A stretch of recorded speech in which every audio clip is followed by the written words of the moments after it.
Welcome, everyone, to the Passionately Wrong podcast with James Bellershow and Randall Searles.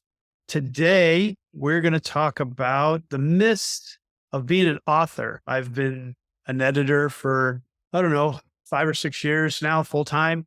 And there's a lot of people that come to me with their manuscripts, and they have a lot of misconceptions about their next steps, if their story is ready and they just need some grammar checks and things like that, and a variety of publishing questions and how to write better. And that's what we're going to talk about today. And James is going to interview me, and I'll try to accommodate. We appreciate your sharing your wisdom on this one. I will start with this very broad question, which you may have a view of, if not a definitive answer. And it's simply this: do you think anyone can write a book?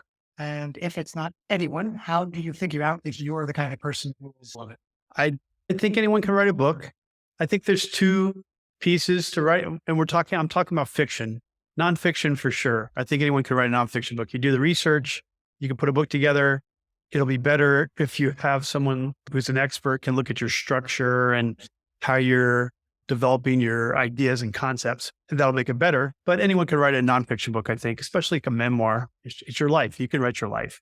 You can write your life better if you get help, but you can definitely write your life.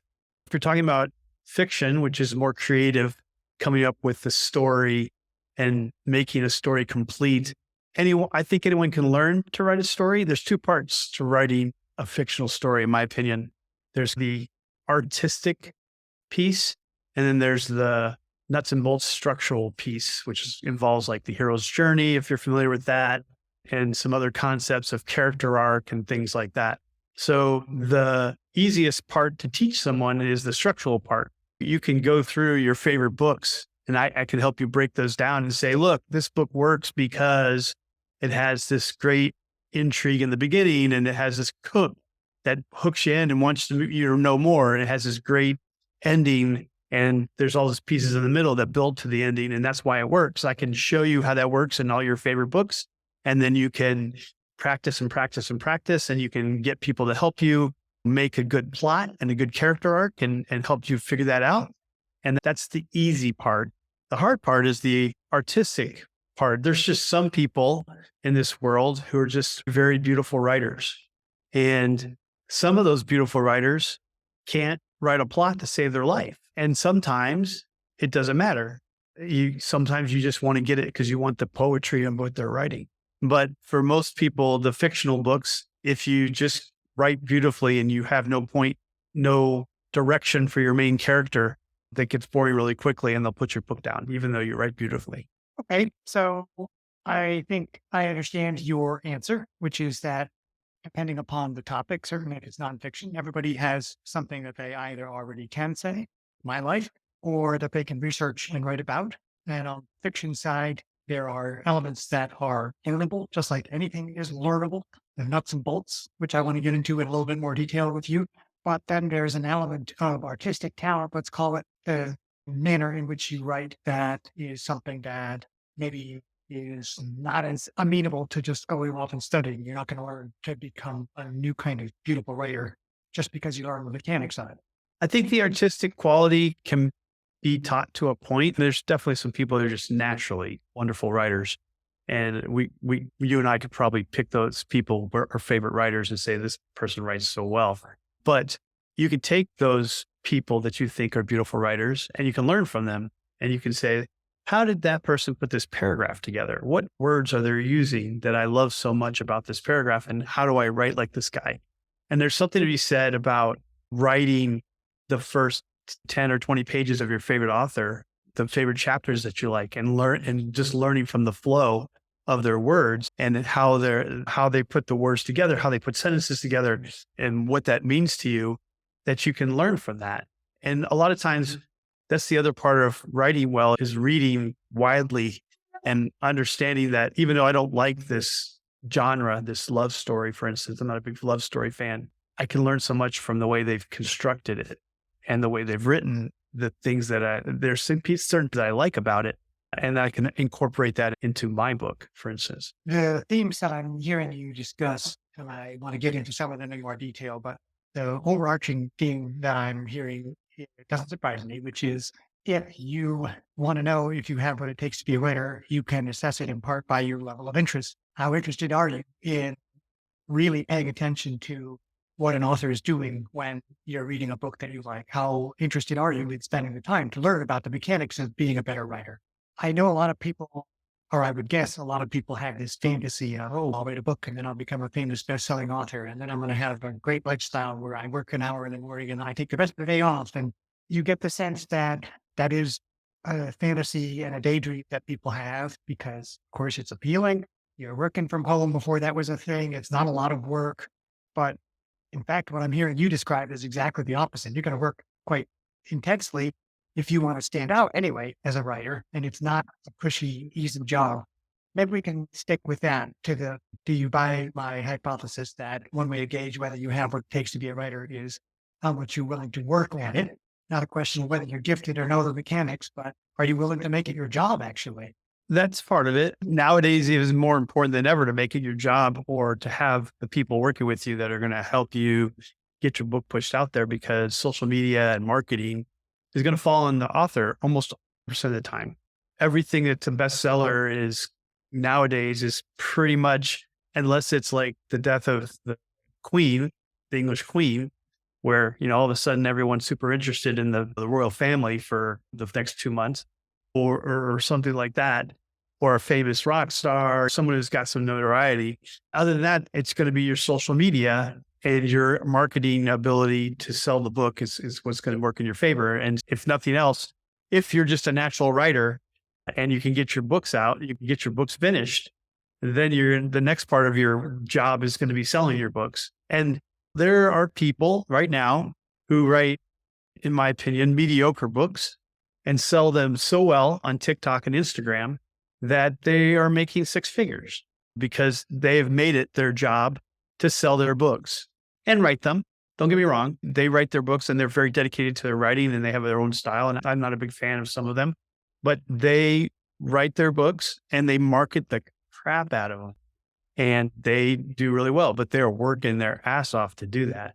So if the issue is how do you create a brand persona, a social media presence that will allow you to expand and be successful in your business, I see a ton of advice about that and not specific or limited to how do you be successful as a writer. Everyone's talking about it's important to create a social media brand and this is how you're going to be successful. And so on the one hand, there's a ton of good advice about that, I think. Also bad advice and conflicting advice. Let's just say there's a ton of advice, but also I would have said hard to stand out, right?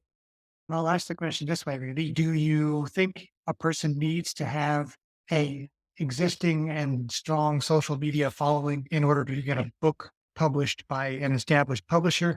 In other words, do you have to do the work to create a social media following before you can get published, or can you create your following just by virtue of writing a good book and then having someone take a chance on you? Chicken and egg type question. If you write a good book and you send it to a publisher, hypothetically, you can still get a good deal from the publisher and the publisher will help you figure out how to market it. And I don't think that's the rule. I think it's the exception to the rule nowadays, to tell you the truth. In fact, I saw some statistics just recently saying that the indie book, which is the self-published book industry, is outstripped the traditionally published books in income earned by the authors. The self-published people are making a lot more money. And that just happened like in this last year or the year before, but it's becoming more obvious. If we can get into the money piece, maybe we'll do that later if you want, about where all the money goes when you make it, because it doesn't all go in your pocket. But I think that there's nothing that can replace. So even though you've marketed the crap out of your book, if it's not a really good story, you may trick them into buying. You may trick a bunch of people into buying it because of your social media. I've definitely had that problem where I've seen it on TikTok or Instagram and said, that looks like a good book. And then I bought it and I'm like, this is a very good book. But that means I'm not going to buy your next book. And word of mouth is still a big piece of the puzzle, even though you can be in TikTok and Instagram and all these other social media platforms. But word of mouth is, you and I, we were talking about a book that we both liked, Orphan X, and you were talking about buying the next one. And I told you there's 8 and I already read them all. I read them all in 2 months because they were great. But if I read the first one and I was like, yeah, it's all right, I probably wouldn't be looking for the second one, but I did. So if you write a good book and then you market that book and then you write a sequel to that book, the people will want to find your sequel. They'll sign up. And now there's also a lot of self-publishing tricks of the trade where you write a trilogy and then you release each book every other month or every month. And so that you keep the momentum building because they read your first book and like, where's the next one? And then they're like, where's the next one? And then if they don't have one, they forget about you, right? Your social media has to carry you through the creation of your next book, or you lose your followers. Ideally, you're grabbing those followers in email lists about when the next release book is. So you've got that. If you write a really good book and you market it well, and you have a web page that can have people sign up for your newsletter, and on that newsletter, you're like, your first newsletters, this is how you play that weird card game that was played in my first book that you love so much. And oh yeah, that's cool. I want to see the rules of that book. And so they sign up for your newsletter and now you've got them where you're writing them. So when your next book comes out, it's like, hey, it took a year. Sorry about that. But my 4th book's coming out. And so it's all about this platform that you've built, this branding that you said, that you still have these readers, you have their attention, even if you don't have your books out yet, so that when your book comes out, you can with them. And it's work. You have to write a newsletter or have someone write a newsletter. And it doesn't have to be a great newsletter. It could just be like, hey, hi, I went to Disney World and I'm working on my book. Anybody got any good ideas for a name? Send me an email or something. So just so you can engage with them, right?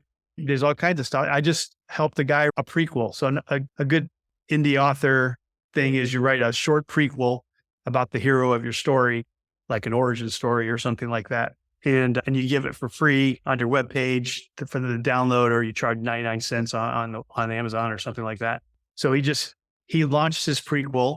I'm helping him work through his first book, which hopefully will be done in like February or something.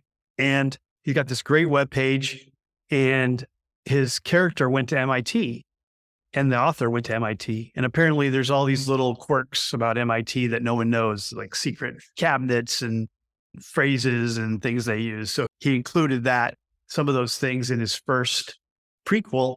And then he included in his newsletter, he said, hey, if you want to find out other quirks about my MIT that Tyler went through, here, sign up for my newsletter and I'll send them to you, or something like that. So those are some of the tricks of the trade, but it's all work, right? In the marketing, even with traditional publishing, after you traditionally, your book, when it's published, is when it's going to have the biggest buyers, right? The first month or two. That's when you're going to hit the bestseller list and you're going to make the most money. And that's really all the publisher cares about, because they know that's going to be the big hit. So they're going to push it for the first month or two with your help. And then they're going to move on to their next bestseller. If you haven't finished yours, they're not really interested in yours till you catch up.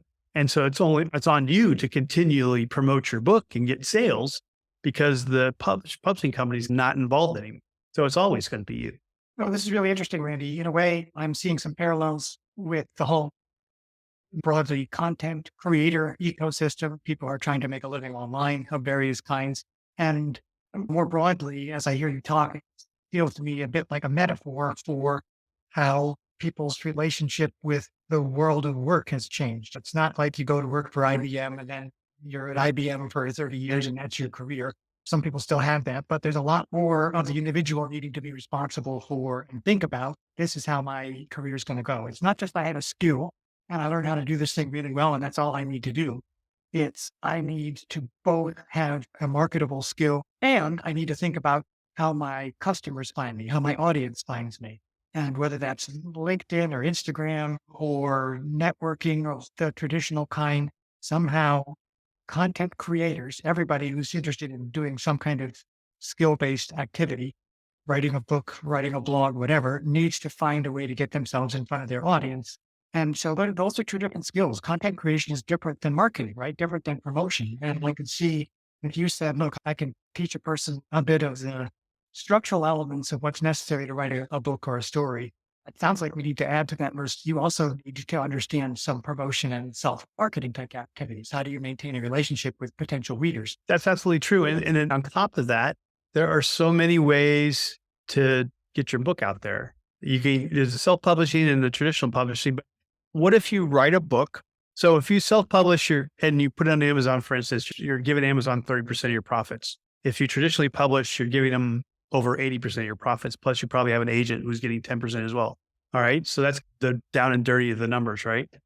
But Brandon Sanderson, one of the most well-known fantasy and science fiction authors ever, he's very young and he's still writing. He writes 3 books a year. Crazy. During COVID, he went on Kickstarter and said, I'm writing my next book. Who wants one? And he made $20 million. Kickstarter only charges 10%. So he doesn't have a publisher. People would love to publish for him and they'd probably give him a good deal. It's like, hey, I'll just take 40%. I'll just whatever, because they know he's $1 million book every time. But he went on Kickstarter, $20 million. I can't remember the exact amount. And he only has to give 10%, which is a lot less, to Kickstarter. And what if that was, I don't think it was, but because Kickstarter has like steps, right? What was he selling? What were the people contributing? Again? His book that he hadn't written yet. I know, but did everybody just get a piece of it? Or all right, if you give me, I don't know exactly how it went down, but let's say if you give me 5 books, if you give me $5, I'll send you an electronic copy, a digital copy in a Kindle format of my book 2 weeks before I release it on Amazon. Got it. All right. If you give me selling directly to readers, basically, yeah. And if you give me $10, I'll give you a paperback, which would cost him $4 to make. I'll give you a paperback and I'll mail it to you. So $4 to make and $1 to mail. So he gets $5 off that one. If you give me $20, I'll give you a hardback, which costs him $15. So he's still making no matter how he gives it to you, he's making $5 off each book.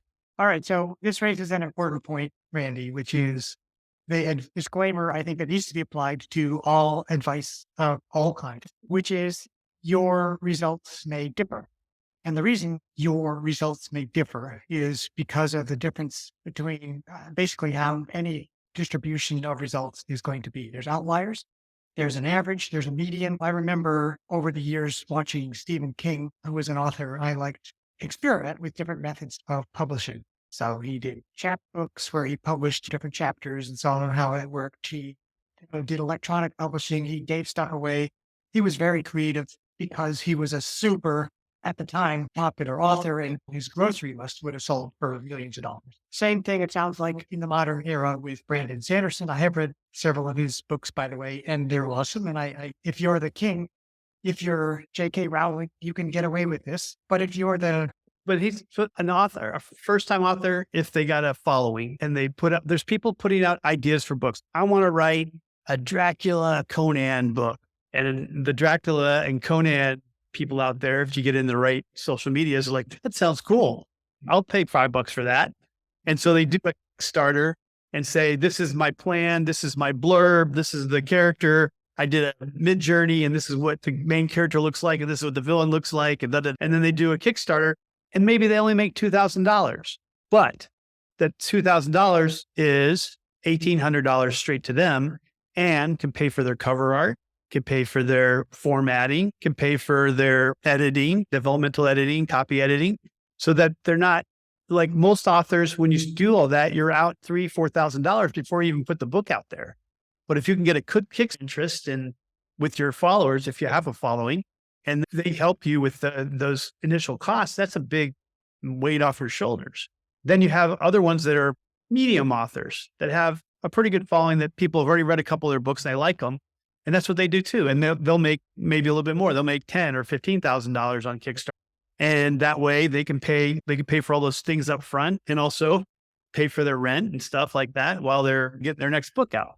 So all this is just new ways to think about it. And then after the Kickstarter is over, then you go put it on Amazon or Kobo, or maybe a publisher looks at how much money you made on Kickstarter and says, I'll take that. They'll take that deal.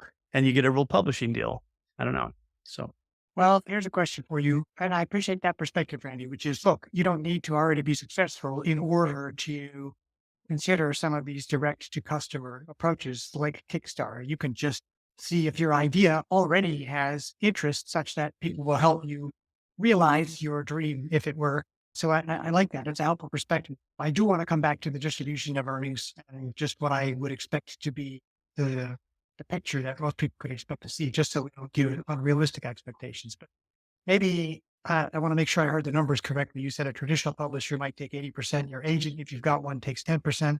And Amazon, those rapacious corporate greedy pigs will only take 30%.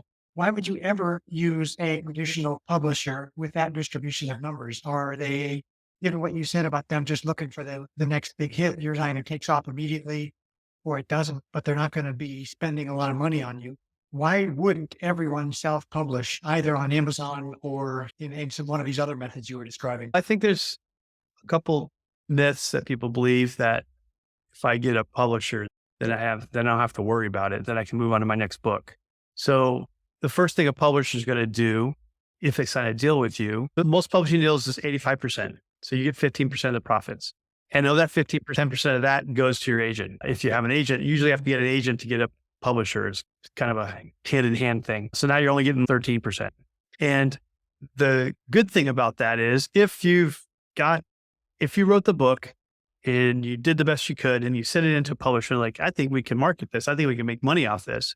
They have people that work for them, editors that will look through the whole thing and make sure your story works and you have a character arc, the developmental editor, what I do.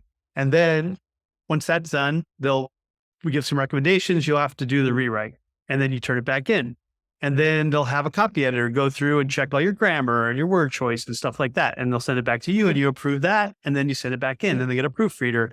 And then they'll have a person work on your cover and they'll have a person work on the back part of your book and the insert of your book. And they'll have a person work on the blurb for your Amazon. All that doesn't come out of your pocket up front. So that's why it's costing 85%, because the reality is, and there's an article that came out last year, 80% of the books don't make more than $5,000. Okay. So if you're one of those 80%, or if you're one of those small percent that let's just say you made $5,000, that's what, $750 you're getting out of that, because you're getting 15%, right? You're getting 13%. So you're getting something less than $1,000 out of that for all the time you put into that book. And after the initial marketing, you have to pay that $5,000. Well, so if you make $5,000, you're paying some percentage to somebody, whether it's Kickstarter, Amazon, the publishing company. And if the publishing company, you're making nothing, basically. But you didn't have to pay up front for all that stuff. So you didn't lose anything in the investment of your book if it didn't sell. Of course, the publishing company wouldn't buy your book if they didn't think it was going to sell. So most of them do sell something. But if you self-publish, it's all on the front. Your cover, your formatting, your copy editing, if you want a developmental editor, which some people choose not to do, but it's a really important thing if you've never written a book, especially before. All these things cost money, and altogether it can cost up to $5,000. And so you've got $5,000 up front, which is why we were talking about the Kickstarter. It might alleviate some of that. So that's why some people choose not to. Some also, it's really hard to get your book on a bookshelf in Barnes and Nobles if you don't go through a traditional publisher. And some people, that's their dream. I want to see my book on the top 10 in a bookstore, and I can't even see it on the bookshelf if I don't go through a traditional publisher. So if that's your dream, then by all means, hit that up. Now, traditional publishers, you got to find an agent, and then you got to send inquiries. You got to send queries out, hundreds of queries sometimes, to find someone who wants your book. And there's a lot of letdown. If you self-publish, it's out there, right? You didn't have to go through that. But if you're going through a traditional publisher, you're going to get a lot of bad news before you get the good news, hopefully. So you're going to get your query letters out. 50% of them won't even get replies to. And then remember reading, Randy, many, many famous authors talk about how long and how many rejection slips they added up. And for them, they use it as motivation to keep going. But just because you're a talented author, and many of them were really good right from the get-go, doesn't mean you're going to be recognized as such. There seems to be an element of randomness in this. As you were talking, I was thinking, it sounds a little bit to me like you're just buying lottery tickets, and maybe the odds are better in the writing lottery because payoffs for most people aren't as big, but you're more likely to get a payoff, and maybe you make your money back. But honestly, just having talent, just knowing how the mechanics of this thing work, just being a good promoter, none of those will guarantee your success at all. And people who have maybe not so great talent or skills in one of those areas, nonetheless do hit it big. So it's obviously not random. And we're talking about factors that help you go from average chances of success to better your chances of success. I want to come back to something in a second and just ask you the open-ended question. How can you improve your chances of success? But before we get to that, I want to challenge you on something, which is how the expense going through the stuff that costs people money, the cover art, the copy editing, the formatting. In this era of chat GPT and AI enabled everything, are you telling me I can't just write in Word and then stick it in a program and have it do all that? I can get an image created by Dolly in 2 seconds. Can't chat GPT do the blurb, the cover, the whole damn thing for me? First of all the AI stuff is there's all kind of litigation out there right now. No one knows how it's going to end. There was a time. Who owns it, right? Copyright questions? Is that what you're talking about? Right. So that when you're talking about using AI images for your covers, there's a lot of weird stuff going on right now, and no one knows how it's going to end. So it does. I'm not saying you can't do it. I'm just saying it's who knows. Also, there is an art to making art for a cover. Basically, I'll give you an example. Let's see. Give me a second. You may have to taper this out, but I have examples I can show them right now if you want me to. I think it would be good because the hypothesis of the uneducated, which I am myself a member of and representing here, is I see people create this fantastic AI art, and for all intents and purposes, it looks pretty good to me. I get the question that there might be some open copyright issues. That's actually quite important. But is this not just the people who are in these industries, book editors like yourself, and people who would prepare the art, just trying to defend their position a little bit? There's places where you a cover for $50, and considering you have to pay for ChatGPT and Midjourney, and there's a learning curve for that, and you may have to pay for a course for it and things like that. $50 might be worth your while, I think. Yep. So I mean, Git covers, I've used them before. They make pretty good stuff, and they allow you to make as many changes as you want. So I would say that depending on what time you want to invest in this is one of the questions. Also, formatting. There's programs that format. You can buy them for $100, and they help you format for Kindle and also print books. And that's another learning curve, right? What does Kindle require you, especially as far as images, if you want to put images in your books and things like that, and if you want to put fancy chapter breaks and things like that, how do you do that? And can you just put anything you want? And do you have to have a certain format? All the above is, something you need to look in. There's a learning curve for that. Or you can hire someone in Fiverr for 10 or 15, $25 or whatever to do it for you. So there's definitely options out there for hiring people. And then there's definitely a learning curve where you could learn everything yourself. And ideally, you won't have to worry about it. Was that your question? I'm sorry. I'm doing two things at once here. No, yeah. I'm getting at the issue of why hire someone versus do it yourself. And I think you gave some good explanations of there's a learning curve associated with everything, and the cost to paying someone who spends all of their time doing it and is really good may not be as high as you think when you compare it to the amount of time you're going to invest in addition to the costs you're going to have to figuring it out yourself. So I think those are good answers, Randy, and I like them. And you're going to give us, I think, an example of covers to say it actually does make a difference, if I understood you correctly. There's definitely how do you say this? There's an art to making the book covers. All right. I'm gonna share my screen. Is my screen screen now? No, it's not. Hold on. Let's share my screen. This All might right. also help answer my question, Randy, which is if everyone can do this to a greater and lesser degree, and there's a little bit of randomness involved, what makes a person's book stand out in the crowd? And the advice, don't judge a book by its cover, but don't we do exactly that? Don't we judge books by their cover all the time? I think the realize is how people are finding their books, right? Probably large people are finding their books on their phone, right? They're flipping through covers, all right? And they look for covers similar to the books that they love. So this is The Gray Man. There's a show with Ryan Gosling. It was on Netflix not too long ago. Very popular book about a ex-CIA doing contract work, trying to do the good work. You notice it's a guy running away down a street, and these are the eight of the 20 books in the series or something like that, right? So if you kind of compare that to Orphan X, they're very similar books. This is a contract agent guy who's trying to do good. And if you look at all his books, he's running away, he's running away, he's running away, he's running away in Paris, whatever. So it's very similar, right? And then here's another one.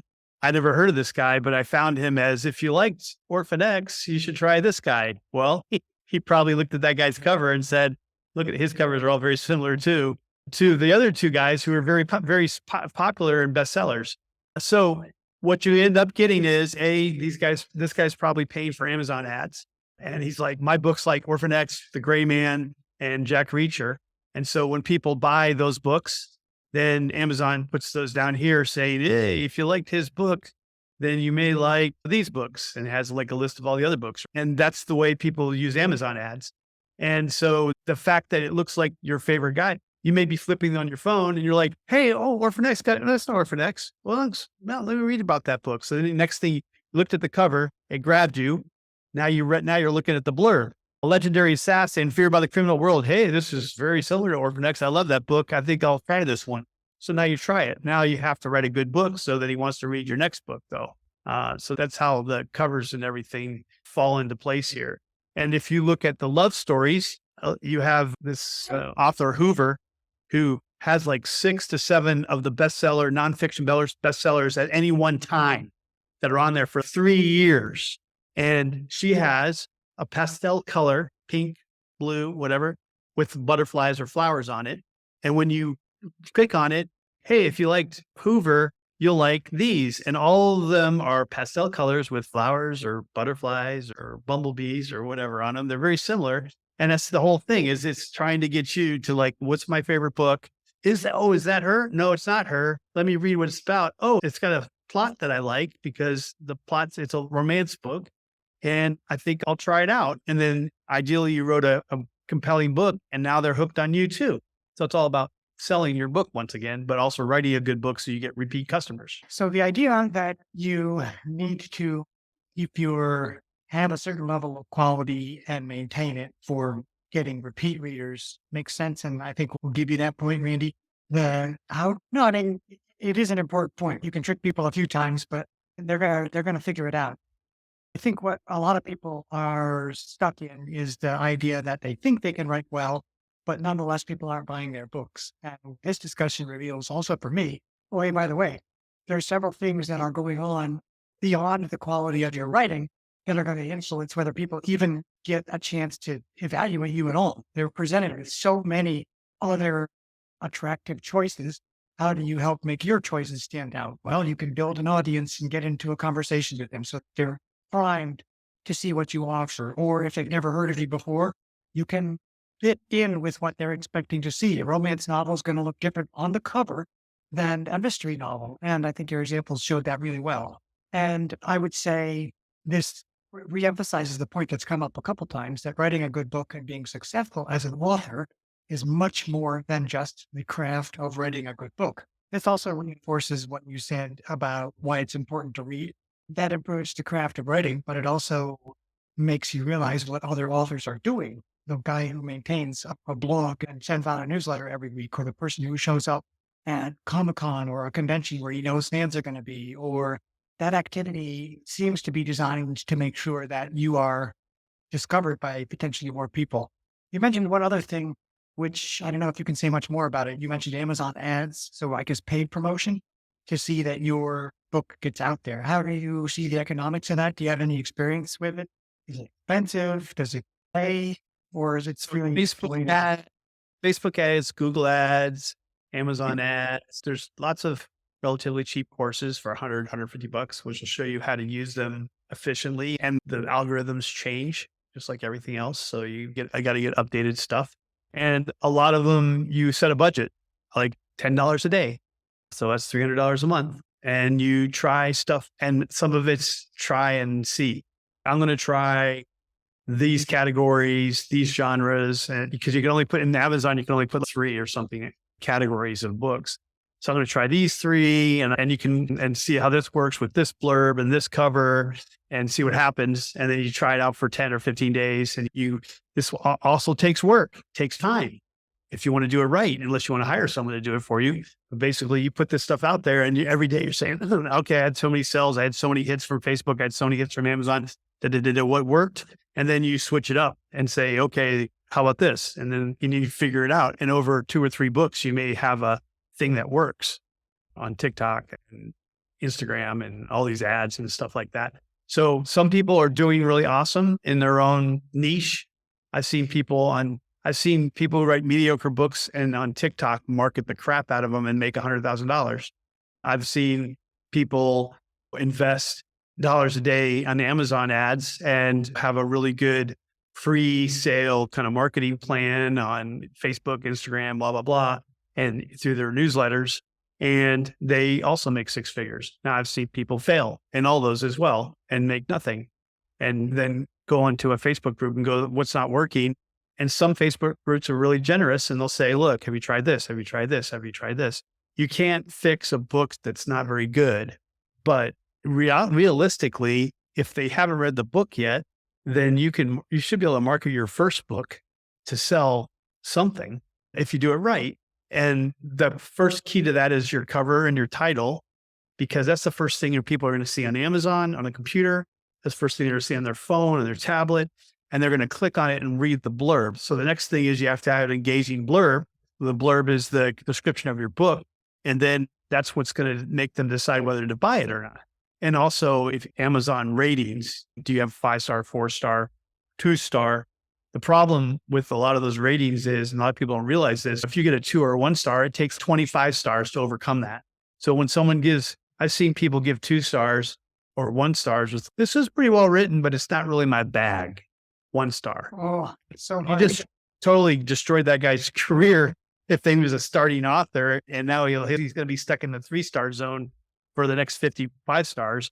And a lot of first-time authors, it's hard for them to get 5 people to write comments about their books, or 50 people to write people. If you look at a lot of books out there that are self-published, most of them have less than 50, because it's hard to get 50 people to read that. And there's also games to play with that too, getting beta readers and giving out your free books and having them read it and put a rating in there. And Amazon's has fixed that so that if they don't buy them from Amazon, then you're not an official buyer. They label you on there because you didn't buy it from Amazon. If you bought the book from your bookstore and then you read it and then you wanted to rate it on Amazon, they'll say not an approved buyer or something. I forget what they say, but basically we don't know if this guy bought it or the author went in there and wrote his own ratings. We can't figure it out. One of the things that we haven't mentioned is there's a big problem nowadays with people stealing people's books. And so writers naturally move towards Amazon because Amazon's the biggest seller in the United States. But Amazon, someone will copy your book and publish it and then claim that you copied theirs. And then everything goes off. They take you off as the copier and Amazon stops paying you until they finish their investigation. And they've been authors that were taken off earning money from their book for 6, 12 months while their investigation went on. And that's money you can't get back. So there's a push from indie authors to what's called go wide, not just in Amazon, but put it in Kobo and Barnes and Nobles and Apple Books. Make sure your book's available everywhere. Now, Amazon's intent is to not let you do that. So if you decide to put your book on Amazon, not Prime, what's it called? Amazon Kindle Unlimited. If you put yours on Kindle Unlimited, you sign a contract saying you can't put that digital book anywhere else for the next 3 months. And if during that 3 months they ban you because someone said you copied their book, that's tough. You sign a contract. So once you do sign that deal with the devil and go into and do that Kindle Unlimited thing, not millions of people have made money off Kindle Unlimited. Don't get me wrong. But when you limit yourself to one venue, then you risk losing all your income for a while if something bad goes on. And the other thing is the American market, the English market is 70% of the book market of the world. However, there's UK, Australia, New Zealand, India is the biggest English market there is.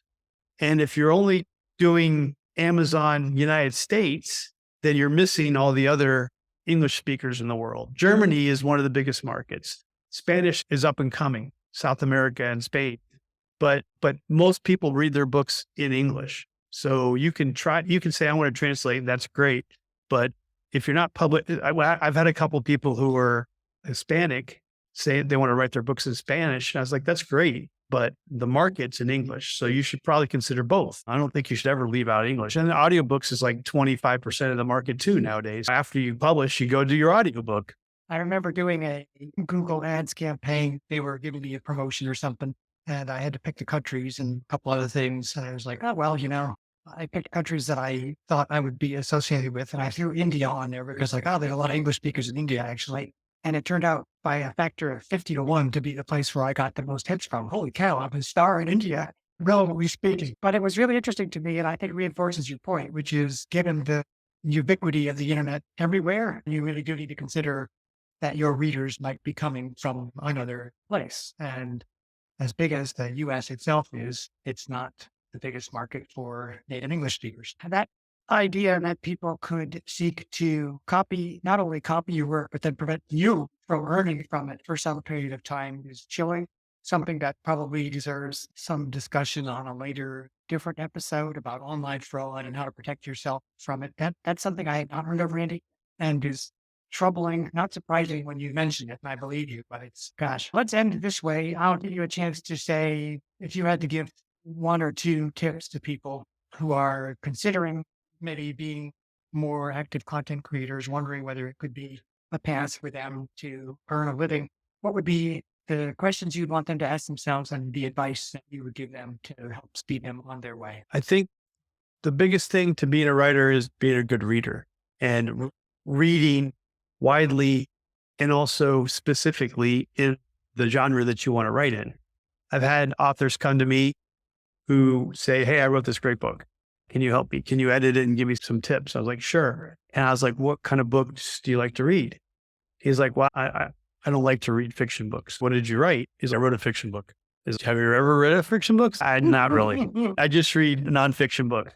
I was like, it's a skill. It's an art and a skill to write a fiction book. And if you've never written one, so when I read it, I'm like, okay, there's just things that's an amateur writer that they haven't read a lot, because you're like, what tense are you writing in? You're writing in future, present, past tense. It's all over the place.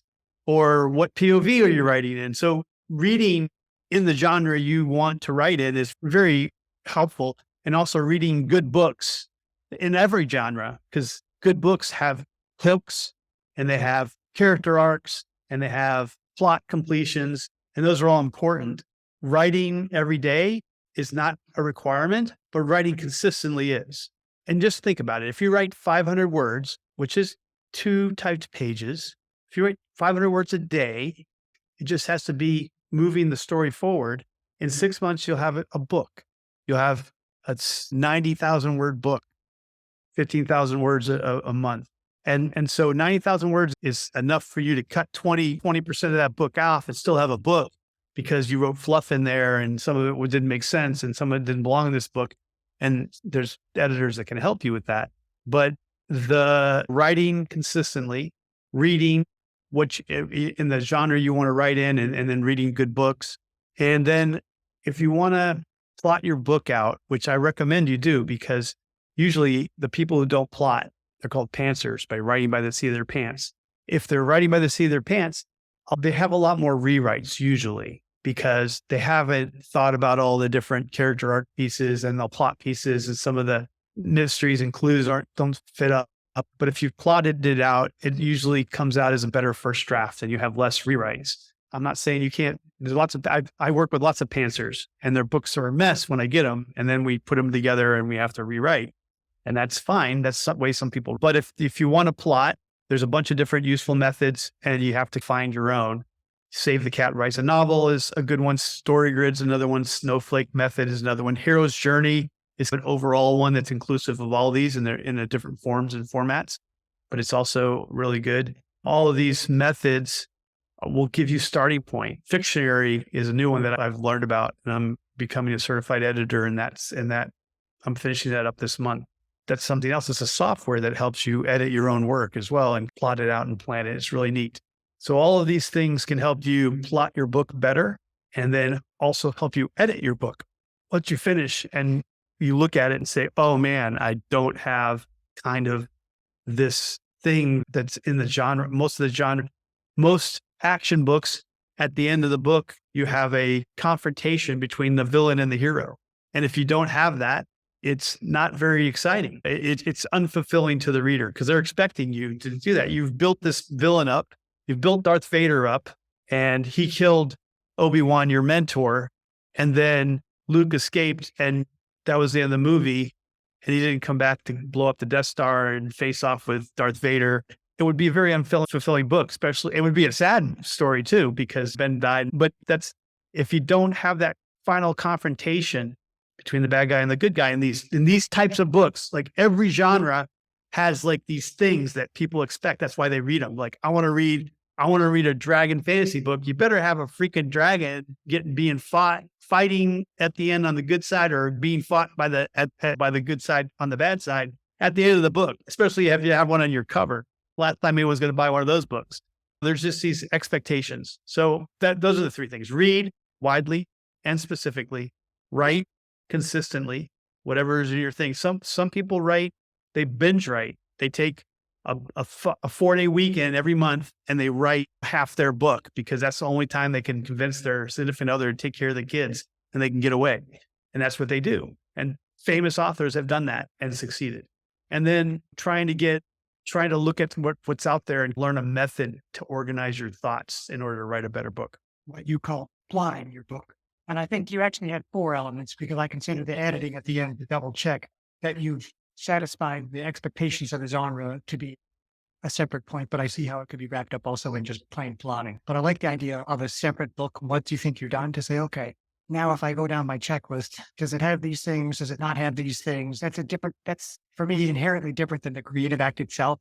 Because at least for me, I put on a different hat, as it were, mentally when I come to editing, which is different than writing. But okay, those are excellent tips, Randy. We'll include in the show notes some of the references to the various tools and methods and other things that you mentioned over the course of our interview today. But I think we certainly laid out some interesting food for thought for people. As always, if you have questions, comments, if you'd like to interact with us, please leave a comment, let us know, and we are happy to follow up. Thanks, everybody, for listening today. Thanks, guys. We'd love to hear what you think, so please comment on the show with your thoughts. We read all of your comments. Thanks for joining us, and thanks for subscribing. See you next time.